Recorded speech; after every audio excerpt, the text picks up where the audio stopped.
everyone. Welcome to another deep dive. Today, we're going to delve into the world of Isaac Newton. Newton. We'll be looking at pulling from a text titled Newton, Greatest Scientist of All Time Who Revolutionized Science. Wow.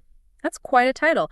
And, it really makes you think, why is he considered such a giant, even by people like Einstein? Right. We're going to try to unpack that a little bit. Okay. Right? One of the things that I find just absolutely fascinating is that, get this, he made most of his biggest discoveries in just 18 months. Really? Yeah. That's amazing. Well, in isolation during a plague outbreak. Oh, wow. And his book, which is considered by many to be the greatest scientific work ever, barely sells a few hundred copies a year. Interesting. I find that so curious. Yeah. So let's dive in. Okay, let's do it. What was it like for Newton scientifically back then? Well, it's amazing to consider the context that he was working in. Like, what was going on? Imagine a world, right, where people believed in spontaneous generation. Spontaneous generation. That living things just popped out of nowhere. Like poof. Poof. Or that the Earth was only 6,000 years old. Oh, wow. I mean, that was the scientific landscape back then. The mid to late 1600s. Okay. So very different from what we have today. So unlike scientists today who are building upon centuries of knowledge. Exactly. It was starting from scratch. Pretty much, yeah. He was working in essentially what were the scientific dark ages. Wow. And, think about it. Einstein had Newton's work to build upon. Oh, yeah, that's true. Newton had to invent the tools and methods, like calculus, just to begin to even ask the questions that would lead to his discoveries. Right, calculus. Pretty impressive, huh? That's incredible. Yeah. So what exactly then in this, let's call it scientifically challenged environment, did he achieve? So his work kind of rests on four major pillars. Okay. Any one of which I think would be monumental, a monumental achievement. Those are calculus, optics, the laws of motion, and universal gravitation. Okay, so 4 Nobel Prize-worthy discoveries. Yeah, pretty much. Impressive. But you mentioned earlier he made these discoveries when he was just 25. Yeah. In 18 months. Well, so it's interesting to note this incredibly productive period, right? Yeah. Coincided with the bubonic plague outbreak. Oh, wow. So Newton was forced into isolation. Uh-huh. Not unlike, many of us during the recent pandemic. Oh, interesting. It makes you wonder, right? Yeah. If these times of intense focus away from the everyday distractions, Yeah. maybe unlock incredible potential. That's a really interesting parallel. I wonder how many breakthroughs came out of the pandemic. Okay, so he's in isolation, he's having the scientific awakening, but he didn't exactly rush to publish his findings, did he? It took another 20 years and really a push from the astronomer Edmund Halley of Halley's Comet fame. Oh, wow. To finally get Newton to share his masterpiece with the world. Really? Yeah, you know that book, Philosophia Naturalis Principia Mathematica, Yeah. considered the foundation of modern physics. Amazing. And like I said, doesn't sell too well these days. But I have to ask, did Newton really discover gravity because an apple bonked him on the head? That's a fun myth, but not quite accurate. Okay. Newton himself, described it as a moment of observation and questioning. Okay. He saw an apple fall, right? Yeah. But instead of just moving on, he wondered, what force is pulling that apple down? And does that same force extend beyond the tree? Maybe even to the moon? So instead of eating the apple, he used it to unlock the secrets of the universe. That's some serious food for thought. Right. But how did he go from a falling apple to the moon? I mean, they're not exactly similar in size. Well, that's where Newton's genius comes in, Oh, right? okay. He theorized that the force pulling the apple down, it must reach much further than the tree, potentially all the way to the moon. He reasoned that this force would be stronger for larger objects, like the Earth compared to the apple. Okay, so a bigger object, stronger pull. That makes sense. But if that's the case, why doesn't the moon just crash into the Earth? Ah, good question. Shouldn't the Earth's gravity just suck it right in? Well, this is where it gets really interesting, right? Okay. Newton realized that the force of gravity gets weaker with distance. Okay. So think of it like a light bulb. Okay. The further you are from the light bulb, the dimmer the light, right? Right. He figured gravity must work similarly, kind of spreading out, Okay. weakening as the distance between objects increases. So the further away something is, the weaker the pull of gravity. Yeah. Okay, that explains why we're not constantly getting pulled towards the sun. Exactly. Okay. But there's another crucial element here, right? Okay. It doesn't just decrease linearly. Okay. It's inversely proportional to the square of the distance. Meaning if you double the distance, the force becomes 4 times weaker. This inverse square law was key to understanding how orbits work. Hold on, you're losing me with the squares and proportions. Can you break that down a little? Sure. So think about that light bulb again, right? Okay. If you move twice as far away, the light doesn't just get half as bright, right? Right. It's 4 times dimmer. Right. Because the light spreads out over a larger area. Okay. So Newton applied the same idea to gravity, figuring out that the force kind of decreases rapidly as objects get further apart. Okay, I'm starting to see the light now, so to speak. Okay, good. So is this how he arrives at that very famous equation, the one that looks like a rocket scientist's shopping list? Exactly, yeah. Okay. It looks complicated, but it's actually really elegant. So the force of gravity, or F, equals a constant, or G, multiplied by the mass of the two objects, so m1 and m2, divided by the square of the distance between them, or r squared. F equals G, m1, m2 over r squared. Got it. There you go. But how does all this explain why the moon doesn't just plummet into the Earth? If it's constantly being pulled by Earth's gravity, shouldn't it just be on a collision course? That's where the magic of orbits comes in. Okay. You see, the moon is, in a sense, constantly falling towards Earth because of gravity. Okay. But here's the key. Okay. It's also moving forward at just the right speed. Okay. So this forward motion, combined with the inward pull of gravity, creates a circular path, an orbit. Okay. It's like a continuous state of falling but missing the Earth every time. So the moon is constantly falling but never hitting the ground? That's wild. It is pretty wild, yeah. Okay. To illustrate this concept, Newton actually used a thought experiment involving a cannonball fired from a mountaintop. Okay, I'm intrigued. Tell me about this cannonball situation. So imagine a cannon, right, on top of a really, really high mountain. Okay. If you fire the cannonball with a certain amount of force, it travels a certain distance, right? Right. Before gravity pulls it back down to Earth. But if you fire it even faster, it travels further before landing. Okay. Now imagine firing it with enough force that it never actually lands. Whoa. It keeps falling towards the Earth. Okay. But its forward motion is so great that it curves around the planet, essentially falling around it. Wow. That's the essence of an orbit. So the cannonball is constantly falling, but the Earth's curvature keeps dropping away beneath it. Exactly. And Newton showed that this principle applies not just to the moon, but to all celestial objects, right? His law of universal gravitation wasn't just about the Earth and the moon. It connected the heavens and the Earth. It revolutionized our understanding of the universe. So Newton's work showed that the same force that makes an apple fall also governs the motion of planets and stars? That's right.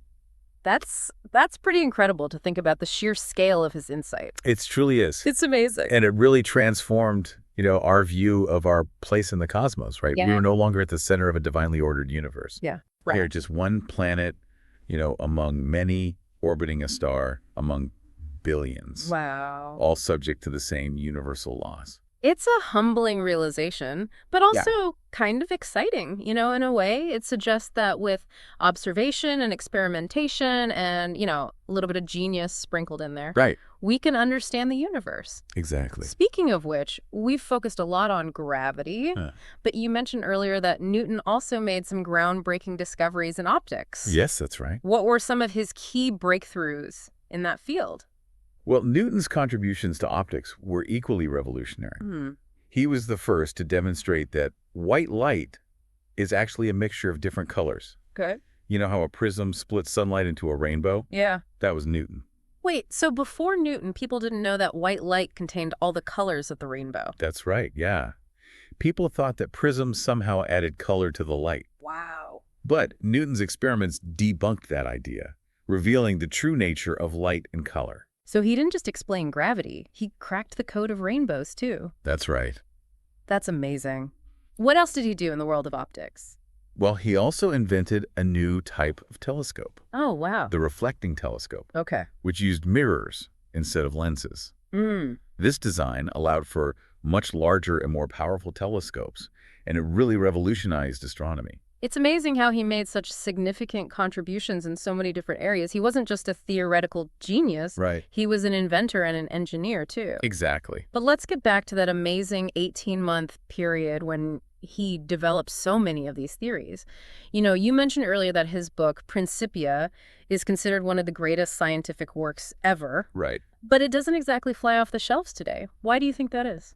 Well, Principia, you it's certainly not a light read. It's incredibly rigorous, very mathematically complex. Okay. It's written in the style of classical geometry, Okay. which is very different from how we approach physics today. So not exactly beach reading material. Uh-huh. No, perhaps not. But even beyond the, challenging format, there's I think, a deeper reason. Okay. Newton's work represented a profound shift in thinking. Okay. It required a willingness to grapple with abstract concepts, Yeah. embrace a new way of seeing the world. It's like upgrading your mental operating system, right?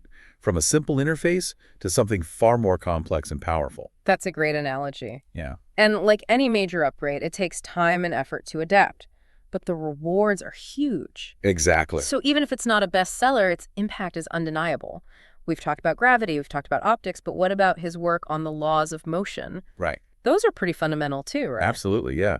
His laws of motion laid the foundation for classical mechanics, which describes how objects move under the influence of forces. Right, and we touched on those a little bit earlier with the cannonball thought experiment. Yeah. Can you remind us what his 3 laws of motion are, just in case our listener needs a quick physics refresher? Sure. So Newton's first law of motion states that an object at rest stays at rest, and an object in motion stays in motion at a constant velocity unless acted upon by a net force.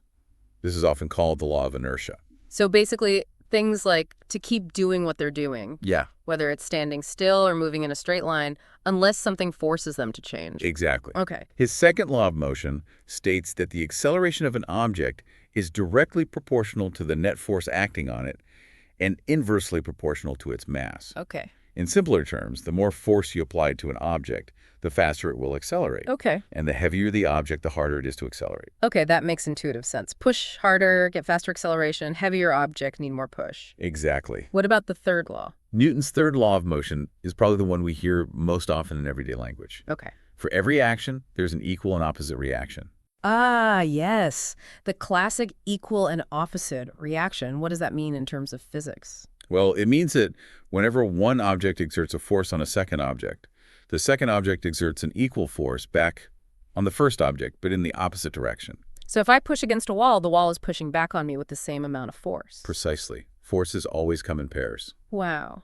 It's incredible to think that these, seemingly simple laws formulated by Newton centuries ago still form the basis of our understanding of how things move, from, apples falling from trees to rockets launching into space. It really speaks to the power of observation and reasoning, right? Yeah. And the human desire to understand the universe around us. And speaking of understanding the universe, we can't forget that Newton's work didn't just explain how things move on Earth. It connected our world to the cosmos. Absolutely. His law of universal gravitation, it shattered that artificial barrier between the terrestrial and the celestial. It demonstrated that the same force that causes an apple to fall also governs the motion of planets, stars, and galaxies. It's just mind-blowing to think about the scale of his insights. He went from observing everyday phenomena to unraveling the fundamental laws that govern the entire universe. But our source material mentions another fascinating aspect of Newton. Apparently, he was a man of contradictions. That's right, yeah. Alongside his groundbreaking scientific work, Newton was deeply engaged in alchemy and theology. Alchemy, like trying to turn lead into gold. Well, that's the popular image. Right. But alchemy was much more than that. It was a complex blend of philosophy, mysticism, and early chemistry. Alchemists sought to understand the nature of matter and transformation. So while he was making revolutionary scientific discoveries, he was also dabbling in a bit of, let's say, unconventional science. Well, perhaps unconventional is a good way to put it. It's clear that Newton was fascinated by the mysteries of the natural world, even those that went beyond what we now consider hard science. I guess even geniuses have their quirks. What about his theological pursuits? Was he a devoutly religious man? He was deeply religious, but his beliefs were actually quite unorthodox for his time. Really? Yeah, he rejected the doctrine of the Trinity, believing instead in a single God who was not part of a divine triad. He spent years studying biblical prophecy and ancient history, searching for hidden meanings and timelines. So he was a scientific revolutionary and a theological rebel. It sounds like it. It sounds like he had a really complex personality. It just goes to show that even the greatest minds are not one-dimensional. Yeah. They can hold seemingly disparate interests and beliefs, Yeah. and those contradictions can sometimes fuel their creativity and lead to incredible discoveries. It's like he was saying, the universe is amazing as it is, but maybe there's a secret code hidden in ancient texts that explains it all. Exactly. And who knows, maybe there's a connection between his scientific pursuits and his fascination with alchemy and theology. Perhaps those interests influence his scientific thinking in ways we haven't fully grasped. That's a fascinating thought. It makes you wonder how much of scientific progress is influenced by factors beyond pure logic and observation. It's definitely something to ponder. After all, science is a human endeavor, and humans are complex beings, driven by curiosity, wonder, and a desire to make sense of the world, both seen and unseen. Well said. We've journeyed from falling apples to orbiting moons, from the secrets of light to the mysteries of gravity, and even delved into the more enigmatic side of Isaac Newton. This has been quite a deep dive. It has indeed. And I think it's fitting to end our exploration by considering something that Newton himself might have pondered. What are the limits of human understanding? Can we ever fully grasp the complexities of the universe? Or will there always be mysteries that elude our grasp?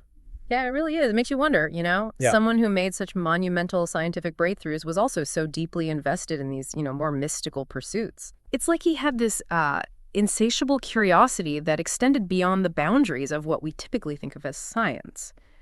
But speaking of scientific work, there's something we haven't really touched on yet. Even Newton, with all his genius, couldn't fully explain everything. That's true. Like, for example, he described how gravity works, but he never really explained what gravity is. Right. He defined its behavior, its mathematical expression, but the fundamental nature of gravity remained a mystery to him. It's a reminder that even the most brilliant minds are limited by the knowledge and tools available to them at the time. So even Newton hit a wall, so to speak. It makes you wonder what questions he'd be asking if he were alive today. What would he be working on with all the advancements we've made in science since his time? Oh, that's a great question. Yeah. I mean, knowing Newton's insatiable curiosity, I think he'd probably be at the forefront of research into things like dark matter, Oh, yeah. dark energy, or maybe even quantum gravity, the areas where our current understanding of physics kind of breaks down. Yeah.